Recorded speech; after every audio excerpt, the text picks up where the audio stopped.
말씀 나누기 전에 온라인으로 들으시는 분들께 한 가지 부탁드리고 싶은 건, 저희가 온라인 예배가 지속되고 있잖아요.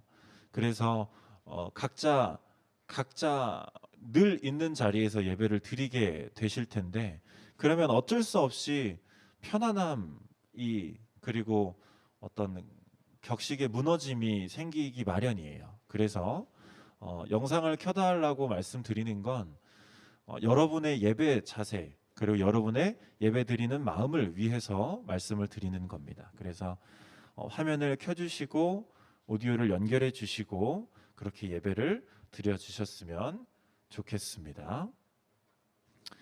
여러분, 주보랑 페널을 이제 성경 옆에다 잘 두시고 오늘도 잘 적어 주시면서 교회는 과연 뭘 해야 하는지를 여러분들이 잘 들어 주시기 바랍니다.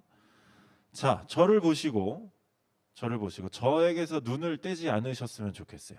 저를 바라봐 주시고, 오늘 에베소서는 누가 누구한테 쓴 걸까요? 누가 누구한테 쓴 거예요? 바울이 에베소 교인들에게. 어디서 썼을까요? 감옥에서 썼어요. 감옥에서 에베소 교인들에게 이런 내용을 썼다라는 건 상황이 지금 어떤 상황이에요? 안 좋은 상황, 긴박한 상황. 감옥에서라도 내가 꼭 이 말을 전해야겠다라는 마음을 가지고 쓴 거예요. 저를 보세요. 재밌죠, 저거? 네. 잘 모르세요. 저기 계신 분들은 잘 모르셔서. 네. 어쨌든 지금 에베소 교회 상황은 매우 급박한 상황이에요.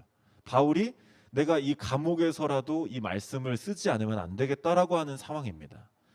그러면 어떤 상황일까요? 지금 에베소는 무슨 상황에 처했을까?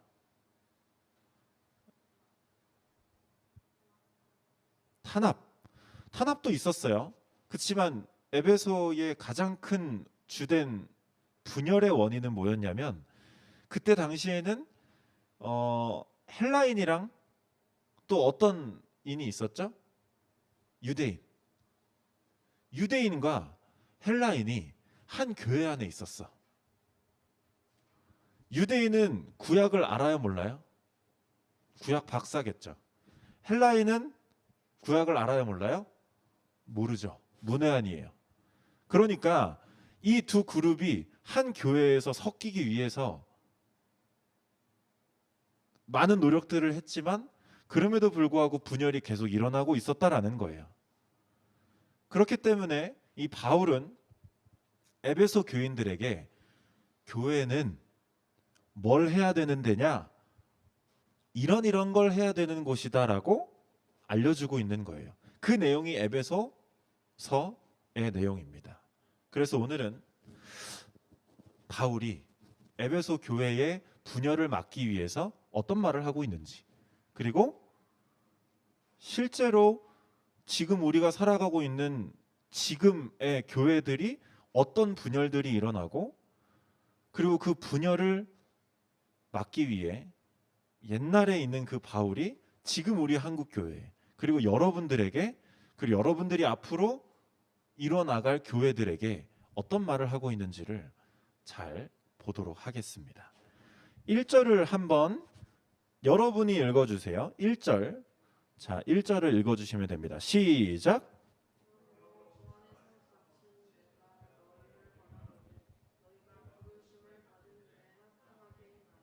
네, 합당하게 행하여.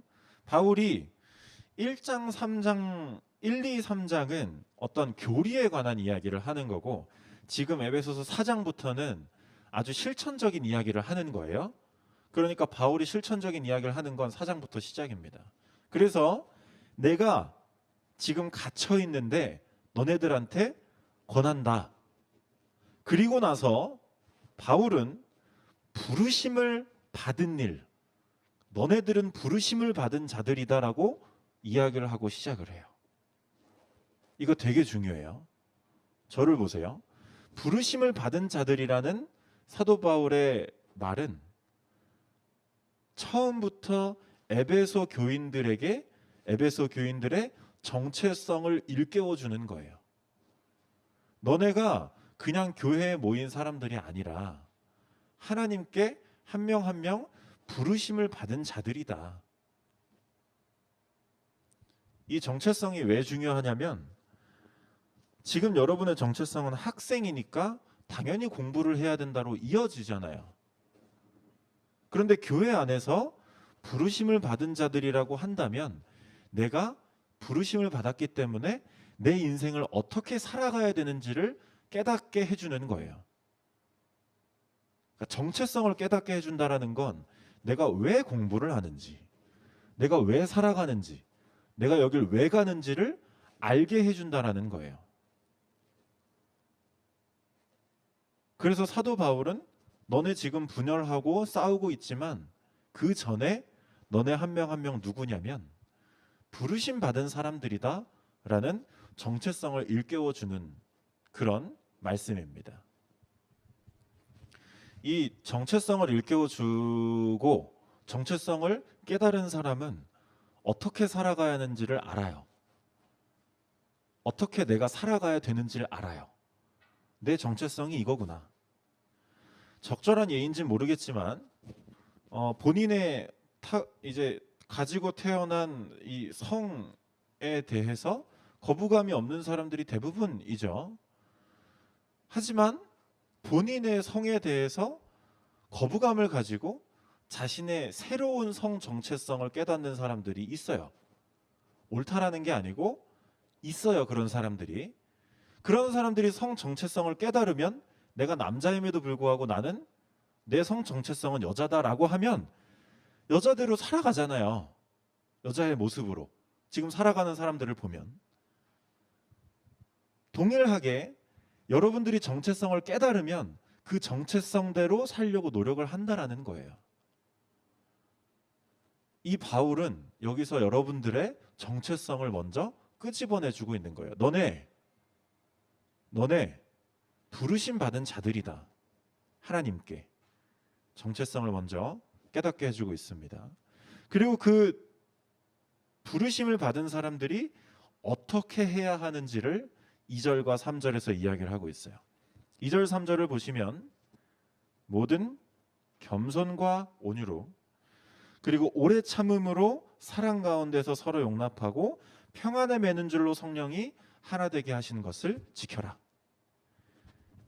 무엇이든 겸손과 온유로 하라고 하고 오래 참고 서로 용납하고 성령이 하나 되게 하신 것을 지켜라 라고 사도 바울이 이야기하고 있습니다. 이거는 정체성을 깨달은 사람들, 부르심을 받은 사람들이 해야 될 행동을 이야기하고 있는 거예요. 얼마 전에 저희 어머니도 이런 어떤 대화 가운데 이런 말씀을 하셨는데 사람은 쉽게 안 변한다라는 이야기를 하셨어요. 여러분들도 부모님께 여쭤보면 엄마 사람 쉽게 변해요? 라고 물어보면 사람 쉽게 안 변하는데? 라고 대답하실 거예요. 실제로도 사람은 쉽게 변하지 않아요.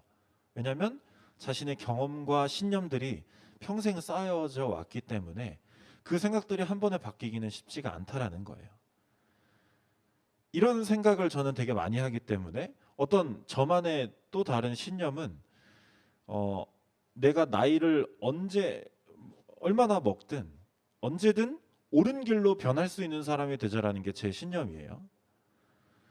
그만큼 노력을 해도 변하기 쉽지 않은 이 사람이 가장 변하기 쉬운 방법이 있는데 그게 바로 종교예요.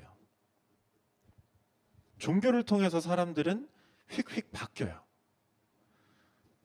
뭐 어떤 유명한 사건들을 보면 어떤 한 종교를 믿는 사람들이 모여서 뭐 집단으로 자살을 한다거나 집단으로 무슨 행동을 한다던가 이런 것들을 보면 다 종교와 관련돼 있는 것들이에요. 그러니까 종교는 사람을 되게 극단적으로 변화시키기도 하고 매우 옳은 길로 변화시키기도 해요. 그러니까 2절 3절에 나온 이 겸손과 온유와 오래 참음 이 말은 사도 바울이 그냥 허무맹랑한 이야기를 하는 게 아니라는 거예요. 여러분 이 말 들으면 벌써 졸리고 지루하잖아요. 사랑과 오래 참음과 겸손과 뭐 지루하잖아요, 벌써. 왜 지루하냐? 너무 막연한 것들이기 때문에 지루한 거예요. 그런데 사도 바울이 이 지루한 말을 굳이 선택해서 하는 이유는 뭐냐면 본인이 변했기 때문이에요.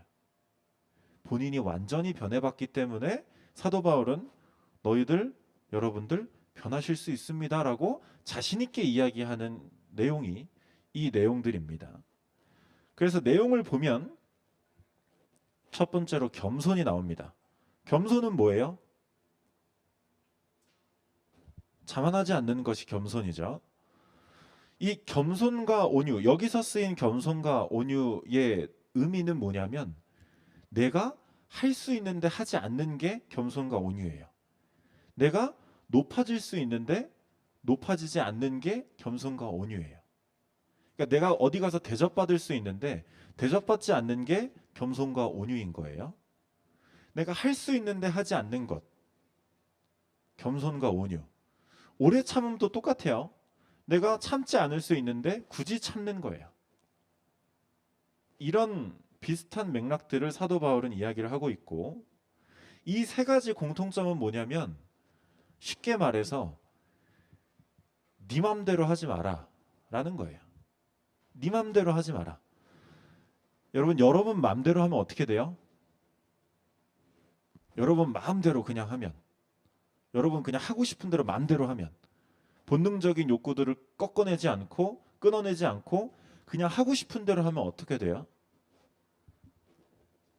여러 가지 상황들이 있겠지만 어떤 하나됨과 어떤 이 사이 분열되는 사이를 막 이 붙이기보다는 분열을 시키는 곳에 동조하게 될 거예요. 하고 싶은 대로 한다면. 그러니까 쉽게 말해서 사도 바울이 이야기하는 2절 3절은 뭐냐면 여러분 마음대로 하지 말고 여러분이 가지고 있는 그 본능적인 의지를 꺾어라 라는 말이에요. 본능적인 의지를 어떤 본능적인 욕구를 여러분의 의지를 여러분이 스스로 꺾어라 라고 하는 말이 바울이 2절 3절에서 이야기하고 있는 것입니다. 되게 중요해요.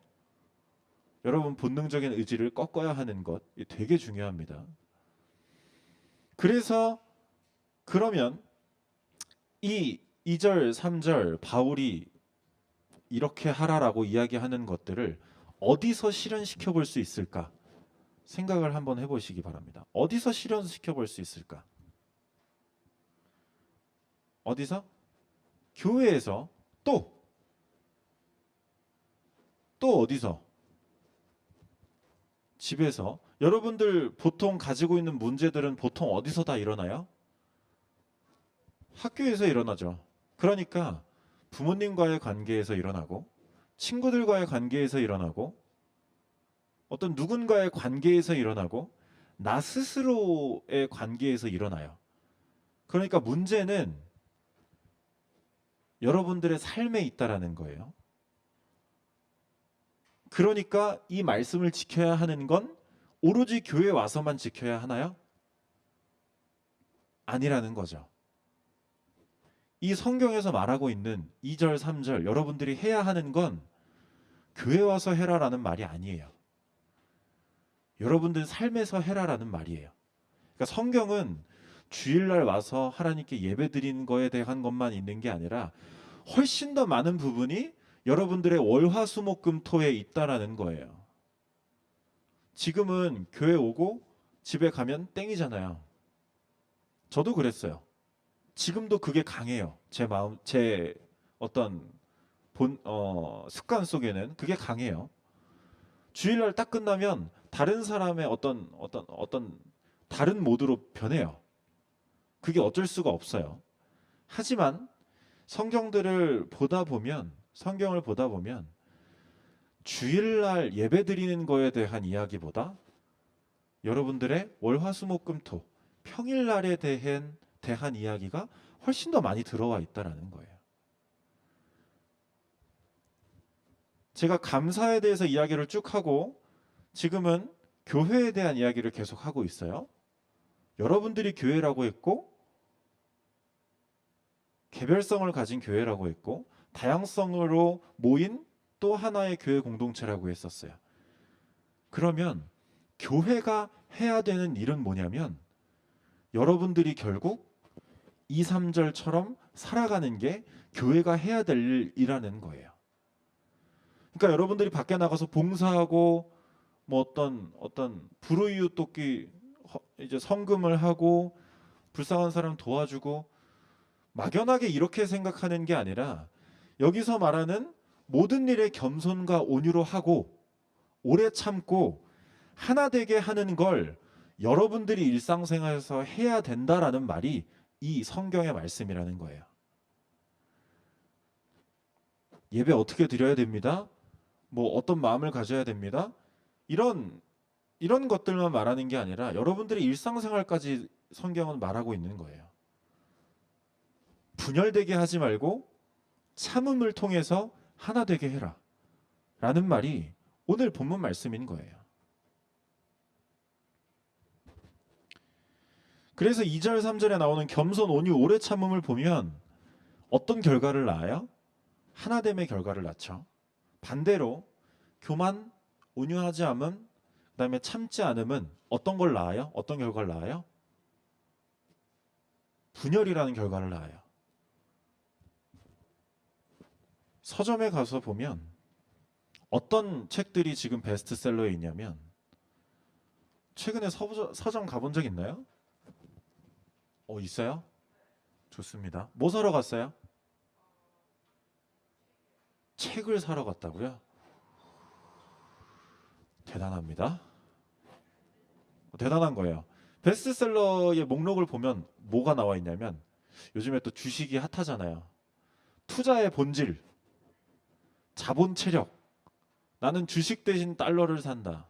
뭐 나는 나에게 그냥 오는 운은 없다. 뭐 나를 살리는 철학, 뭐 이런 것들이 베스트셀러예요. 나쁘다는 게 아니라 이런 것들을 보면 어디에 집중돼 있어요? 돈. 돈은 곧 누구를 위한 돈이에요? 나를 위한 돈이죠. 남을 위한 돈을 여기서 이야기하고 있진 않아요. 그러니까 세상의 가치관은 오직 나를 위한 가치관이에요. 하나됨을 이야기하지 않는다라는 거예요. 분열이 일어날 수밖에 없는 가치관이 세상의 가치관이에요. 그렇지만 이 세상에서 유일하게 하나됨이라는 것을 최고의 가치로 여기고 있는 공동체는 어디예요? 교회예요. 즉 교회가 해야 되는 일은 뭐예요? 여러분들이 세상에 살면서 하나 되게 하는 거예요. 어떤 방법으로? 모든 겸손과 온유로, 오래 참음으로.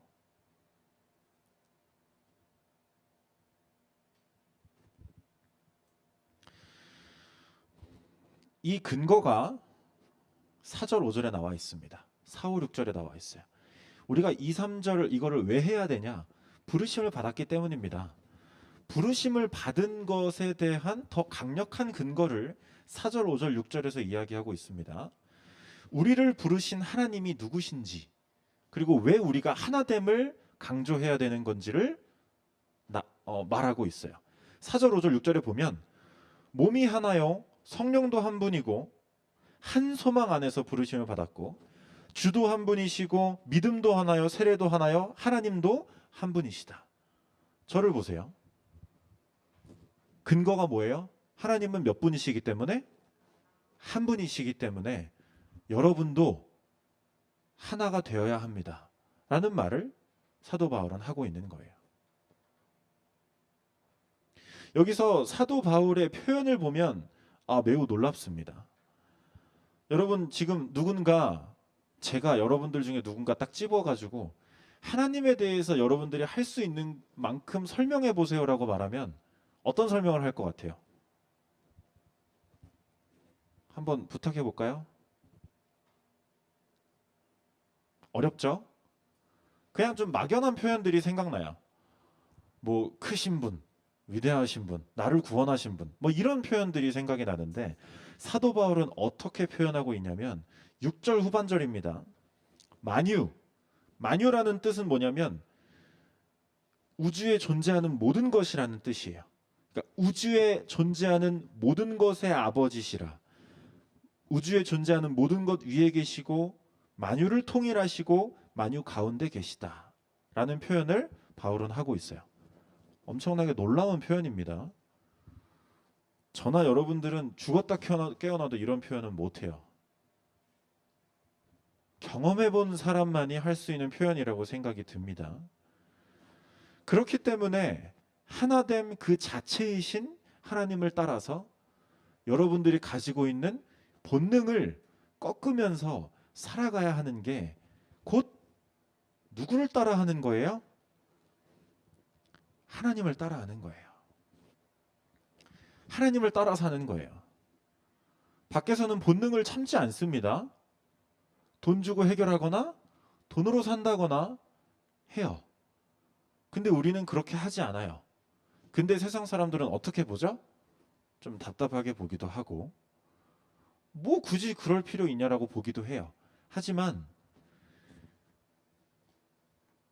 태어나서 죽음으로 끝나는 이 모든 것들을 주관하고 계신 하나님을 따라하는 게 우리의 행동들이니까 우리는 어찌 보면 그들보다 더 본질적인 거에 노력을 하고 더 앞서 나가고 있다라고 충분히 생각할 수가 있습니다. 저는 요즘에 그런 걸 많이 느껴요. 내가 하나님 믿는 게 뒤처지는 게 아니었구나. 이 인간의 삶이라는 본질에 대해서 내가 생각하고 노력하면서 살아가는 게 하나님을 믿는 거구나라는 생각을 정말 많이 해요. 사도 바울은 오늘 본문 말씀에서 단순하게 이타적인 삶을 사십시오. 이기적인 삶을 살면 안 됩니다. 라는 말을 하는 게 아니에요. 그쵸? 단순하게 착하게 사세요라고 말하는 게 아니에요. 하나님은 한 분이시기 때문에 그 한 분을 따라 세상을 하나 되게 만들려고 노력을 해라. 누가? 너희가. 너희는 누구예요? 교회예요. 교회가 세상의 모범이 되라는 거예요. 교회는 세상에서 세상의 가치 말고 나를 따라서 살아가라. 세상의 모범이 되어라. 라고 하는 게 오늘 바울의 말씀입니다. 그래서 시온교회인 여러분들, 한 명 한 명이 교회인 여러분들이 오늘 본문 말씀처럼 사셨으면 좋겠습니다. 하지만 교회에서 세상을 향해서 하나됨을 보여준다라는 것 자체가 매우 쉽지 않아요. 어려워요. 욕먹을 때도 있고 조롱을 받을 때도 있어요. 하지만 여러분들의 관계에서 하나님을 따라하는 그런 여러분들의 본능을 꺾는 것들은 결국에 하나님을 따라 할 수 있는 것, 하나님을 따라 행하는 것이라 생각한다면 그 일이 너무나 고귀하고 너무나 값지고 너무나 귀한 일이라는 사실을 여러분들이 잊지 않으시길 바랍니다. 하나님을 따라 사는 게 그리스도인이 삶이라는 게 결코 어렵기만 한 삶은 아니에요. 그렇게 살다가 보면 이 삶이 얼마나 귀한 삶이구나. 내가 하나님께서 지으신 이 인간 세상에 대해서 이만큼이나 이해하고 있구나. 이런 것들을 깨닫게 되는 거예요. 그래서 여러분들이 점점 나이가 들고 많은 것들을 경험하시면서 여러분들 마음속에 어떠한 본능들이 있는지를 경험하게 될 거예요. 나는 이런 거에 참지 못하는구나. 아, 내가 이렇게까지 이렇구나. 이런 것들을 경험하게 될 거예요. 그럴 때마다 자책하기보다는 한 번씩 한 번씩 더 다짐하시길 바랍니다. 내가 하나됨을 위해 살아야겠다. 노력해야겠다. 그게 하나님을 따라 사는 것이다. 그게 교회가 해야 하는 일이구나. 이러한 다짐들과 이러한 경험들을 여러분들의 삶에서 경험하시기를, 살아내시기를 간절히 소망합니다. 아멘이십니까? 아멘. 다 같이 기도드리겠습니다. 사랑의 하나님, 하나님이 허락하신 우리의 이 귀한 삶 가운데에 어쩔 수 없이 죄인으로 살아가는 우리는 죄를 짓고 우리의 본능과 싸우며 이 세상의 많은 절망적인 것들을 경험하며 살아갈 수밖에 없습니다. 우리의 눈에 희망이 보이지 않고 우리의 눈에 이 시대의 이 인류의 어떤 선한 것들이 보이지 않을 때가 많이 있습니다. 하지만 그럼에도 불구하고 우리가 눈에 보이지 않는 상태에서 믿는 것이 정말 진짜 믿음이기 때문에 우리가 하나님의 그 선하신 계획을 눈에 보이지 않음에도 불구하고 믿고 따라갈 수 있도록 하여 주시옵소서. 그것이 우리의 삶이 될 수 있도록 하나님께서 우리와 함께하여 주시옵소서. 예수님 이름으로 기도드렸습니다. 아멘.